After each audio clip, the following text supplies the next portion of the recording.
नमस्कार मंडळी, रामराम सगळ्यांना. आणि आज तुम्ही बघता आता वाजलेले आहेत रात्रीचे 1-1:30 वाजलेले आहेत.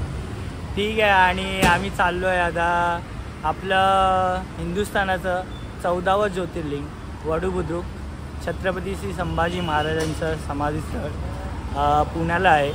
तर वडुबुद्रुकला आता आम्ही चाललो आहे. हा बघा, हा एक माणूस आणि मी आणि अजून 2 माणसं आहेत. तर आता आम्ही इथे थांबलो आहे ॲक्च्युली पेट्रोलसाठी. तर आता इकडनं जाऊ. बघा, आता मी मध्ये मध्ये फक्त एक छोटासा ब्लॉग बनवणार आहे, जास्त मोठा नाही बनवणार आहे. तर छोटासा ब्लॉग बनवून आपण इकडनं तुम्हाला दाखवतो वडुबुद्रुक, कारण की मी पण स्वतः पहिल्यांदाच जातो आहे.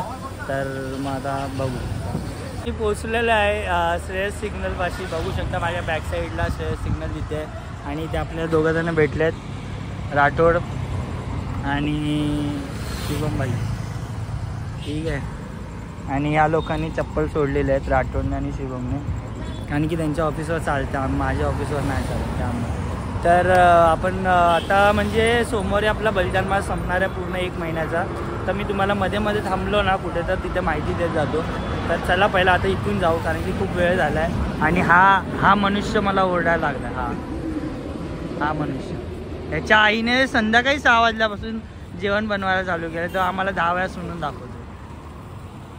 बोल ना आता.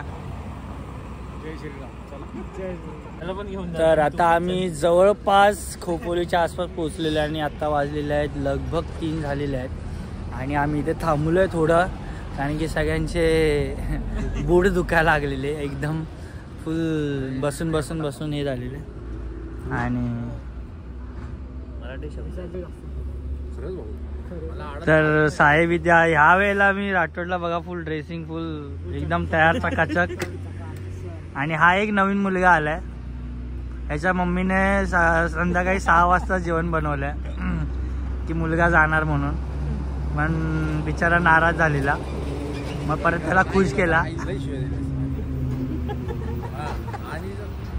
बोल ना, बोल. अब बोल. भारत का टीम टीम. अब बोल टीम टीम.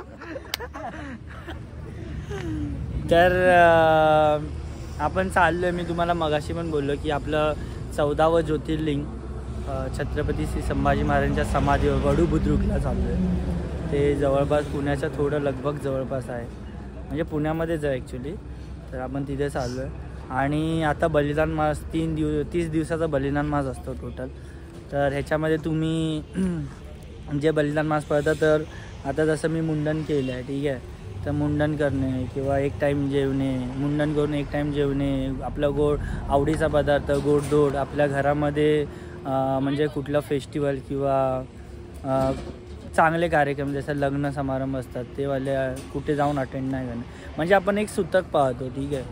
तर तसंच सूतक आपण छत्रपती श्री संभाजी महाराजांचं पाहतो, कारण की त्यांनी आपला फक्त हिंदू धर्मासाठी, फक्त निवळ त्यांचा एकच स्वार्थ होता, तो म्हणजे फक्त हिंदू धर्मासाठी त्यांनी 30 दिवस अतोनात औरंगजेबाने जेवढे पण त्यांना छळ करून करून मारले, तर त्यांनी ते सहन करून फक्त हिंदू धर्मासाठी त्यांनी आपल्या शरीराचं बलिदान दिलं. ठीक आहे. औरंगजेबाने त्यांचा हिंदूप्रमाणे अंत्यविधी पण नाही केला, तर तो अंत्यविधी करण्यासाठी आपण पूर्ण महिनाभर हा बलिदान मास पाळतो, जेणेकरून. आणि शेवटच्या दिवशी मुकपदयात्रा असते आणि त्यानंतर हिंदू पद्धतीने, हिंदू पारंपरिक पद्धतीने अंत्यविधी करतो. कारण की कसं आहे, आपल्या पूर्वज, म्हणजे समजा माझे पूर्वज काय, तुमचे पूर्वज काय, ते आपल्या स्वराज्यामध्ये त्यांचा थोडाफार खारीचा काय वाटा असे ना, त्यांचा वाटा होताच. ठीक आहे. आणि तेव्हा आपले महाराज, आपले राजे आपल्यासाठी ते वडिलाप्रमाणेच होते, कारण की आपले महाराज झाले, शिवाजी महाराज झाले, संभाजी महाराज झाले, आपल्या लेकरांप्रमाणे आपल्या प्रजेची तेवढी काळजी करायचे.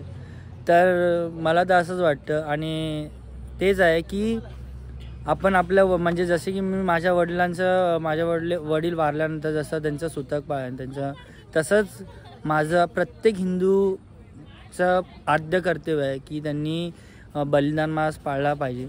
भले तुम्ही शिवजयंती किंवा संभाजी महाराजांची जयंती साजरी करू नका, बट संभाजी महाराजांनी दिलेलं बलिदान, ते बलिदान न विसरता त्या बलिदानासाठी पूर्ण बलिदान मास 30 दिवसाचा बलिदान पाळणं जरुरी आहे. हे प्रत्येक हिंदूचं आद्य कर्तव्य आहे. तर आता आपलं 2 दिवस राहिले आहेत बलिदान मासाचे. ठीक आहे, आता तसं बघितलं तर एकच दिवस राहिला आहे, कारण की रविवारचा दिवस चालू झालेला आहे. तर तसं बघितलं तर एकच दिवस राहिला आहे. उद्या समारोप आहे, बलिदान मासाचा समाप्ती होणार आहे आणि उद्या आपल्या इथे पण कार्यक्रम आहे. त्यासाठी मग आधी आम्ही इथे आता चाललो आहे समाधीपाशी दर्शन घ्यायचं. आणि ती बोलतात ना की त्यांनी जे बलिदान दिलं आहे आपल्या धर्मासाठी, त्याच्यातलं बोलू ना की 0.00001% जरी आपल्याकडनं झालं ना तर माझ्या ह्या जीवनाचं चीज झालं असं मी मानेन. तसं तुम्हाला पण मी सांगतो, आव्हान करतो या व्हिडिओच्या मार्फत की तुम्ही पण आपल्या हिंदू धर्मासाठी बलिदान जे आपल्या ज्यांनी पूर्वजांनी दिलेलं आहे त्यांच्यासाठी बलिदान मास पाळणं खूप जरुरी आहे. ठीक आहे, तर चला आता जाऊ पुढे. आता थोडा वेळ थांबणार आणि त्याच्यानंतर आपण इकडनं प्रस्थान होणार. चला भेटू पुढे.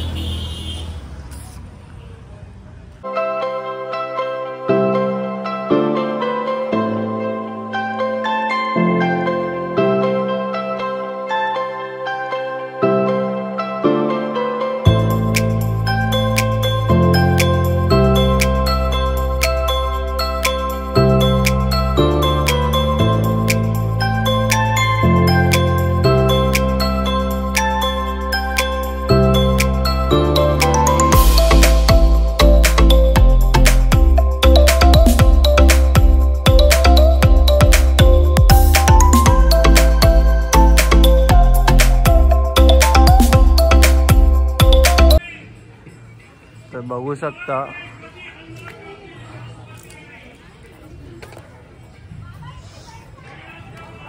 आणि इथे स्मारक आहे छत्रपती संभाजी महाराजांचं.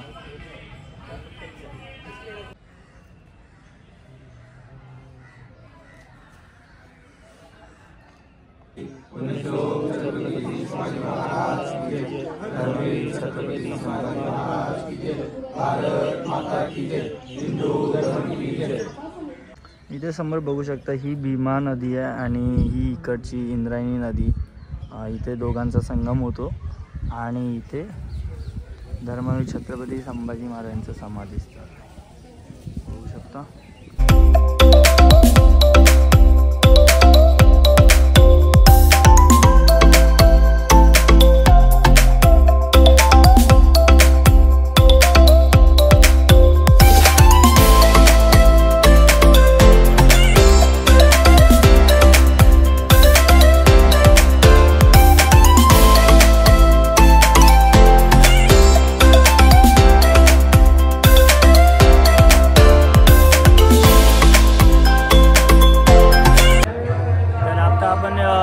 आलेलो आहे धर्मवीर छत्रपती श्री संभाजी महाराजांच्या समाधी स्थळावरती वडू बुद्रुकच्या इथे. ठीक आहे, तुम्ही माझ्या पाठी बघू शकता की धर्मवीर संभाजी महाराजांनी एवढं बलिदान दिलं. 30 दिवसांचं बलिदान होतं. औरंगजेबाने जे अतोनात छळ करून त्यांचा क्रूर हत्या करण्यात आली होती आणि त्याला हिंदू पारंपरिक पद्धतीने पण अंत्यविधी नाही करण्यात आली किंवा अंत्यविधी नाही करण्यात आली होती. परंतु या वडू बुद्रुकमधले शेवले नावाचे ग्रामस्थ होते. त्यांनी महाराजांच्या ध्येयाचे तुकडे जे जमा करून धाडस करून त्यांनी एक जसं तसा एक हिंदू परंपरेने त्यांचा अंत्यविधी केला होता. आणि शेवटची समाधी म्हटलं की शेवटचे महाराज या ठिकाणी होते वडू बुद्रुकपाशी. तर आपण आता दर्शन घेऊ आणि मग नंतर इकडनं यातून प्रस्थान करून मुंबईला भेटू.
वडूच्या चितेची पूर्ण राग जगता दिलमेच्छतेची कशासाठी आली जगावे कसे मी विचारू स्वतःला असा प्रश्न नेहमी रूपांग फेडावया मायभूचे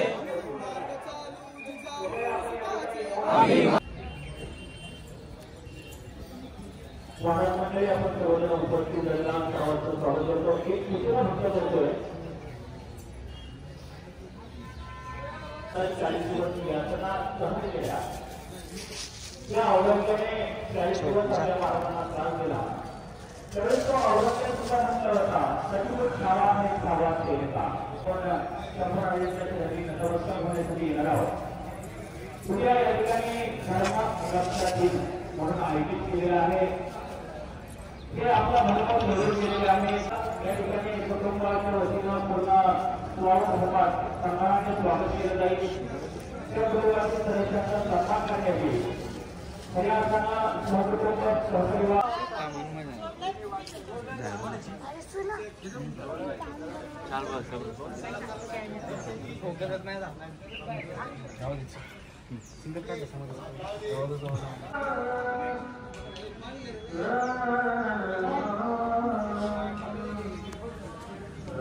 ते समोर एक धर्मवीर संभाजी महाराजांचं स्मारक आहे, बघू शकता. आणि महाराजांनी रामसिंहाला लिहिलेले पत्र.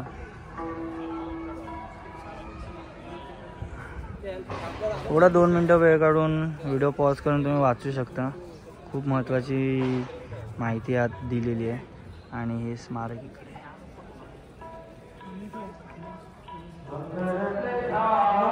इथे आलो आहे. हे थोडं म्युझियम टाईप संग्रहालय टाईपमध्ये आहे. ठीक आहे, संग्रहालय प्रकारचं आहे. आणि इथे धर्मवीर संभाजी महाराजांच्या जीवनचरित्रावरती आणि त्यांनी त्यांच्या कार्यसिद्धीमध्ये कार्यकीर्तीमध्ये काय काय उपक्रम केले होते, कुठल्या स्वाऱ्या केल्या होत्या, त्याचे काही झलक इथे तुम्हाला पाहायला भेटतील. तर तुम्ही बघू शकता. आणि तिथे पलीकडे बॅक साईडला हे पण आहे, शस्त्र पण ठेवलेले आहे. तर आपण बघूया चला. इथे महाराजांचा ओरिजिनल फोटो बघू शकता. पन्हाळ्यावरून आपल्या स्वराज्याची पाहणी करताना पिता पुत्र मतलब म्हणजेच छत्रपती शिवाजी महाराज व छत्रपती संभाजी महाराज. छत्रपती संभाजी महाराजांची म्हणजे शरीरदृष्टी किती मजबूत आहे ह्या स्केचमधून समजून येते. पण आपल्या सिंगापूरच्या इकडच्या नरभक्षक सिंहाला त्यांनी त्यांच्याशी लढा देत त्याला सिंहाला फाडून काढलं होतं आणि आपल्या प्रजेचं आपल्या जनतेचं संरक्षण केलं होतं. त्याच्याबद्दलचं स्केच. आत्ताच्या काळामध्ये घरवापसी बोलतात, ठीक आहे. तर तेव्हापासून छत्रपती संभाजी महाराजांनी त्यांच्या कारकिर्दीमध्ये एक ब्राह्मण गंगाधर कुलकर्णी नावाचे होते, ते मुसलमान झाले होते. त्यांना परत आपल्या धर्मामध्ये आपल्या हिंदू पारंपरिक पद्धतीने परत घरवापसी केली होती. त्याबद्दलचं स्केच आहे. इथे आहे सेतू बांधारे सागरी, कोकणातील जंजिरा जलदुर्ग बांधतानाच्या त्यावेळेची रचना या स्केचमध्ये मांडण्यात आली. इथे बघू शकता पहिल्या काळीचे जे काही शस्त्र खड्गा इथे ठेवण्यात आलेले आहेत. अशा प्रकारचे खड्ग आपल्या मराठ्यांकडे होते आणि अशा खड्गांचा आणि शस्त्रांचा वापर करून हिंदवी स्वराज्य निर्माण झालं होतं. इथे पण आता जो शंभू महाराजांचा बलिदान मार्ग चालू आहे त्याची सुरुवात अशा प्रकारे काही होती. जेव्हा त्यांना पकडण्यात आलं होतं तेव्हा त्यांना विदूषकाचे कपडे आणि वरती डोक्यावरती टोपी आणि त्यांना उंटावरती उलटं बसून त्यांची मिरवणूक काढली होती. तर इथून जो छळ चालू झाला तो ना 30 दिवस छळ पूर्ण सगळ्या चित्रांमध्ये दाखवण्यात आलेला आहे. इथे बघू शकता की जे सगळ्या आगीवरती तप्त लाल पेरून छत्रपती संभाजी महाराजांच्या डोळ्यामध्ये घुसवण्यात आले होते. तर अशा अतोनात 30 दिवस छळ प्रत्येक ध्येयाचे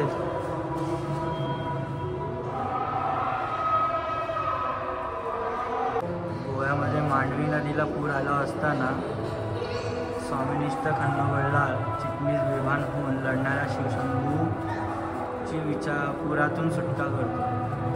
त्यावेळेचं हे चित्र बहादूरगड येथे बादशाच्या दरबारात साखरदंडाने बांधलेल्या अवस्थेत सुद्धा संतप्त शंभू छत्रपतींना आवेश पाहून गांगारलेला औरंगजेब खाली उतरून नमाज पढण्यासाठी येतो. त्यावेळेचं हे अशा प्रकारे चित्र आहे. जेव्हा छत्रपती संभाजी महाराजांचं निधन झालं, हत्या झाली, त्यानंतर मराठ्यांमध्ये जे वारं सरसाळलं होतं आणि त्यानंतर जे आपलं भगवा ध्वज अटकेपार नेला होता. अटकेपार म्हणजे आत्ताचं अफगाणिस्तान, तेवढ्यापर्यंत आपल्या मराठ्यांनी आपलं स्वराज्य नेलं होतं. आता भक्ती शक्ती संगम छत्रपती संभाजी महाराज म्हणजे अवघेच शक्ती आणि संत तुकाराम महाराज म्हणजे भक्ती यांचा संगम. आणि हा कार्यक्रम शिवप्रतिष्ठान हिंदुस्थान यांच्यामार्फत दरवर्षी पुण्या इथे ठेवला जातो. तर त्याबद्दलचे आपला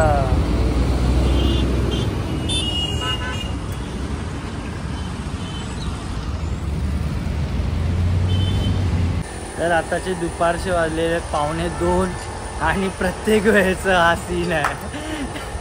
कुठली अशी ट्रिप नाही आमची अशी झाली आहे. लॉंग डिस्टन्सला गेलो आणि काय प्रॉब्लेम नाही झाला आहे. आज माझी गाडी खोलायचा वेळ आलेला आहे, प्रसंग आलेला आहे. काय गेलाय, पेट्रोलचा फिल्टर गेलेला राठोड आणि माझी गाडी गचके खात होती भाई, फुल झटके. कसे खात होती शिव्या, झाप झूप झाप. आणि हा पनवती आहे, हा पनवती, हा मराठी लाईला पनवती आहे. आणि तो एक काळ्या तोंडाचा घेऊन आला, तू शिव्या दिला असशील ना बाया. त्याला जायचं नाही घरी आज.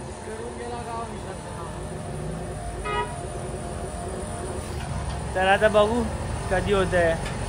सगळं मॅनेजमेंट म्हणजे एकदम असं ठरवलेलं की 4 वाजेच्या आत घरामध्ये असलं पाहिजे. 2 आता इथंच वाजले. आता काय घंटा 120 किलोमीटर अजून मारायचं आहे. तर बघू झालं की इकडनं निघू. तर त्याला चिल बडी चिल.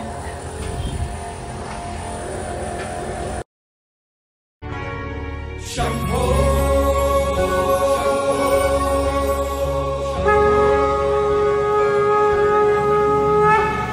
देवदेश अन धर्मासाठी तुम्ही दिले हे प्राण. देवदेश अन धर्मासाठी तुम्ही दिले हे प्राण. विसरू कसे बलिदान तुमचे, विसरू कसे बलिदान. देवदेश अन धर्मासाठी तुम्ही दिले हे प्राण. विसरू कसे बलिदान तुमचे, विसरू कसे बलिदान.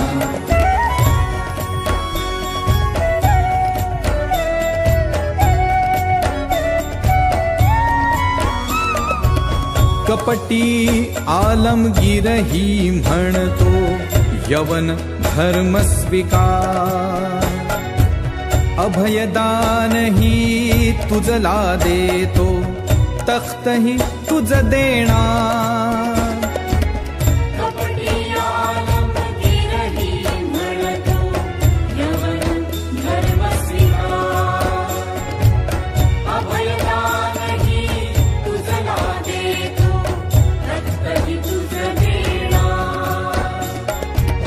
हेच शब्द श्रवताही तुम्ही, हेच शब्द श्रवताही तुम्ही सूर्या सम अंगा.